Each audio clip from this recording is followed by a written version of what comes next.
तो यहाँ पर यदि आपके पास भी कोई ऐसी मोटर है जिससे कि आप इसको चालू करते हैं तो यहाँ से पानी टपकता है, जो कि यहाँ पे आप देख सकते हैं। ये जो पानी आप टपकते हुए देख सकते हैं, ये सील के अंदर से लीकेज है क्योंकि सील खराब हो चुकी है। अब यहाँ पे नई सील को कैसे लगाते हैं ये मैं आपको बताने वाला हूँ, वो भी आसान तरीके से। परंतु ये वीडियो थोड़ा लंबा होगा, परंतु आसान तरीके से आपको समझ में आए ऐसा तरीका बताने वाला हूँ। तो यहाँ पे आप देख सकते हैं कि जो सील है वो ख़राब हो चुकी है, जिससे कि लीकेज हो रहा है। तो सबसे पहले हमें क्या करना है कि इस मोटर को खोलना है और यहाँ पे इसके जो ढक्कन के जो यहाँ पे ये जो बोल्ट दिए हुए हैं, जो यहाँ पे आप देख सकते हैं, इनको हमें इस प्रकार से खोल के ढक्कन को निकाल देना है। और इसके बाद ये जो पंखा आप देख सकते हैं, इसको यहाँ पे हमें खोलना है। खोलने से पहले यहाँ पे मैं आपको बता लूँ कि इसके अंदर पिन होती है, इसको यहाँ पे आपको निकालना होता है। और इसके बाद आप चीनी की सहायता से आप इसको ऐसे बाहर निकाल सकते हैं। आपको हथौड़ी की सहायता से ऐसे इसको बाहर निकालना है। अब निकालने के बाद यहाँ पे इसके पीछे जो ये स्टेट दिए हुए हैं, इनके यहाँ पे ये जो चाकी है, इनको यहाँ पे खोलना होता है। तो चलिए हम इन तीनों चाकी को पानी की सहायता से खोल देते हैं। और खोलने के बाद यहाँ पे मैं आपको बता लूँ कि इस मोटर का जो पीछे वाला भाग है, जो वाइंडिंग भाग है, इसको अलग करने के लिए हमें यहाँ पे हथौड़ी की सहायता से धीरे धीरे यहाँ पे ऐसे मारना है। आप प्लास्टिक की हथौड़ी यूज कर सकते हैं। और इसके बाद यहाँ पे आप देख सकते हैं कि जो वाइंडिंग भाग है वो यहाँ पे निकल चुका है। अब मैं धीरे धीरे अपने हाथों से आराम से इसको यहाँ पे निकाल देना है ताकि वाइंडिंग खराब नहीं हो। अब यहाँ पे इन सभी पार्ट्स को आप साइड में रख सकते हैं, क्योंकि अब हमें जो ज़रूरत है वो इसके हेड की ज़रूरत है। तो अब यहाँ पे हेड को खोलने के लिए सबसे पहले यहाँ पे आप निशान कर सकते हैं ताकि आप भूल ना जाए। और यदि आपने निशान कर दिए हैं तो यहाँ पे आप देख सकते हैं कि ये जो आप बोल देख सकते हैं, इसको हमें पानी की सहायता से खोल देना है। और यहाँ पे मैं आपको बता लूँ कि जब आप इन बोल्ट को खोलते हैं तो यहाँ पे आपको सबसे पहले हथौड़ी की सहायता से या फिर चीनी की सहायता से जगह करनी है, कहीं टूटे नहीं, आपको इस बात का भी ध्यान रखना है। और यहाँ पे जब आप इसको निकालते हैं तो ये ऐसे निकल जाता है। अब निकलने के बाद यहाँ पे इस इम्पिलर को निकालने के लिए आप किसी भी ऐसे टूल्स की सहायता ले सकते हैं, परंतु मेरे पास एक प्रेस मशीन मैंने लाया है, जिसकी सहायता से ये जो इम्पिलर है वो मैं निकालने वाला हूँ। आप किसी टूल्स की सहायता से ऐसे निकाल सकते हैं या फिर आप प्रेस मशीन के द्वारा भी निकाल सकते हैं यदि आपके पास है तो, नहीं तो आप किसी भी हथौड़ी की सहायता से इसके ऊपर मार के निकाल सकते हैं। अब यदि आपने इसका जो इम्पिलर है वो निकाल दिया है तो यहाँ पे मैं आपको बता लूँ कि निकालने से पहले यहाँ पे इसका जो आप लॉक पिन देख सकते हैं, इसको भी निकालना होता है। तो यहाँ पे आप देख सकते हैं कि इसके अंदर हमें एक लॉक पिन मिलती है, जो कि पिन आपको ऐसे चीनी की सहायता से निकालनी है। और इसके बाद इसका जो सील है, इसको निकालने से पहले यहाँ पे मैं आपको बता लूँ कि इसका जो लॉक है वो तोड़ना होता है और इन्वर्टर को आपको ऐसे बाहर निकाल देना है। और बाहर निकालने के बाद यहाँ पे इसकी जो सील है, इसको यहाँ पे आपको पिक्सेस की सहायता से आराम से बाहर निकाल देना है। तो यहाँ पे आप देख सकते हैं कि ये जो सील है वो काफ़ी टाइट है, जो कि यहाँ पे हमने निकाल दी है।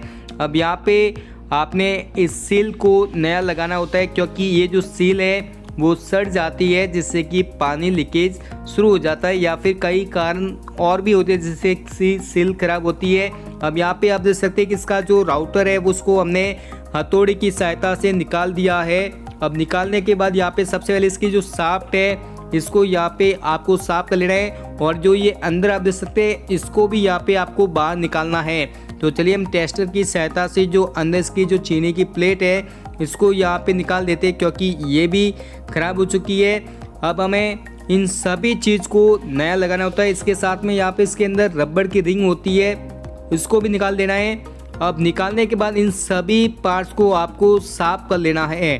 तो चलिए मैं यहाँ पे इनको अच्छी तरह से साफ कर लेता हूँ, आपको भी ऐसे साफ कर लेना है। अब नई सील मैंने ला ली है। अब इस नई सील को मैं इसके अंदर लगाने वाला हूँ। लगाने से पहले यहाँ पे मैं आपको बता लूँ कि इसका जो ये रबड़ का जो रिंग है, इसको सबसे पहले इसके अंदर फिटिंग करना होता है। तो सबसे पहले हम यहाँ पे जो रबड़ की रिंग है इसको निकाल देते हैं और निकालने के बाद हम इसके अंदर इसको ऐसे फिट कर लेते हैं।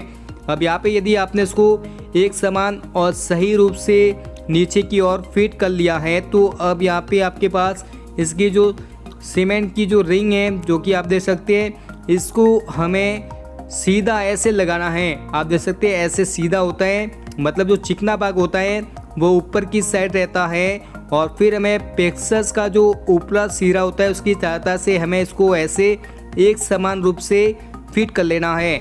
अब यहाँ पे हमने इसको सही से फिट कर लिया है, फिर इसको हमें ऐसे साफ भी कर लेना है। साफ करने के बाद यहाँ पे मैं आपको बता दूं कि अब इस हिस्से को हमने सही तरह से फिट कर लिया है। अब हमें जो ज़रूरत है वो है इसकी साफ। इस साफ पर कई सारा कचरा होता है जिसको यहाँ पे आपको जो अल्ट्रा होता है उसकी सहायता से हल्का हल्का साफ कर लेना है, ज़्यादा नहीं घिसना। इसके बाद यहाँ पे आपने यदि पैकिंग रिंग लगानी हो तो लगा सकते हैं और इसके बाद हमें वापस इस राउटर को इसके अंदर ऐसे का ऐसे फिट कर लेना है। फिट करते समय यह ध्यान रखना है कि जो रबड़ की रिंग लगाई थी वो कहीं निकले नहीं।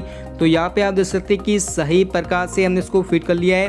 अब फिट करने के बाद अब हमें इसके अंदर जो सील है वो लगानी होती है।